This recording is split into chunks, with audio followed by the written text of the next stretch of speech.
All right, the Open is just around the corner. I think we got 4 or 5 weeks until that competition begins.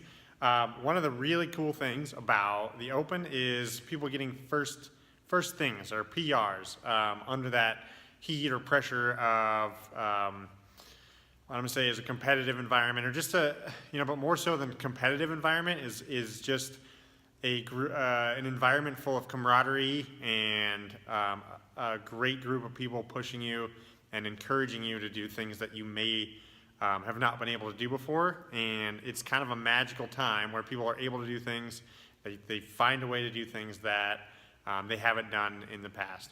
One of those things every year is muscle ups. They show up at least once a year, and without fail, once a year, but at least one person gets their first muscle up in the Open competition. So, on that same note, around this time of year, it gets a little bit tense for those people that are close and trying to get that first one. They feel that extra pressure to do so because it does mean big differences in points and standings. So I'll do a series here on getting your first muscle up. One of the things that there's no way around it. You can watch all the technique videos in the world, and it's just not going to happen, is if you don't have the strength to do it. So there's been a couple, I've played around with a couple different standards of this, and it's probably not a total universal, but I think that my new kind of benchmark for this is being able to do a strict either chest to bar pull up. I think is a good test without any kipping at all. So full range of motion, touch your chest to the bar. But better than that is a strict chest to rings pull up. So in other words, being able to do a pull up in the rings where your chest touches the ring. So just like so. And what you can't see in the video is that my elbows are down to the side and even a little bit pulled back if possible. And no kidding, that's what a muscle up is. So the next video is going to talk a bit about the false grip, but a strict muscle up is a pull to here and then turn over and through.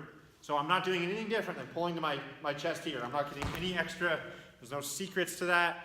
There's no technique really to that.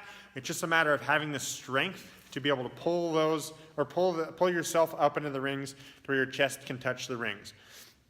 If you are currently not able to do that and are shooting for your first muscle up, and you're able to do, a weighted pull up with, I think another good barometer or benchmark for being able to do a muscle up is being able to do a pull up, a weighted strict pull up with 1/3 of your body weight.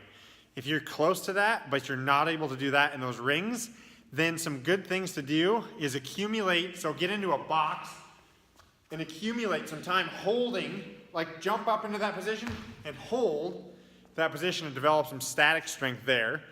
And another thing to do, which, let's see if I can do this with a video, is to get these rings, the rings on the low rings here, and do seated. Try to do this. This isn't going to work with one arm, but to do seated pulls to here.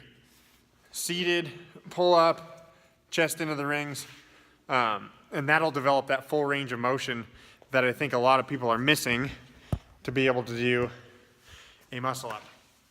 So, if you're close, if you're able to do a chest to ring pull up like that, you're going to want to pay attention to the next video where I'll talk a bit about the false grip, or just come talk to me between now and then if you're just itching to get there. And if you're not, then a couple days, like on days that we're already doing some pulling work, some pull-ups or ring rows, then try and do some of those static holds, try and build to I would say trying to accumulate a minute would be a great goal, or doing a couple of sets of 10 where you're in those low rings and pulling to here. Just make sure you're getting that full range of motion or you're not going to be able to get that turnover. Cool? Thanks.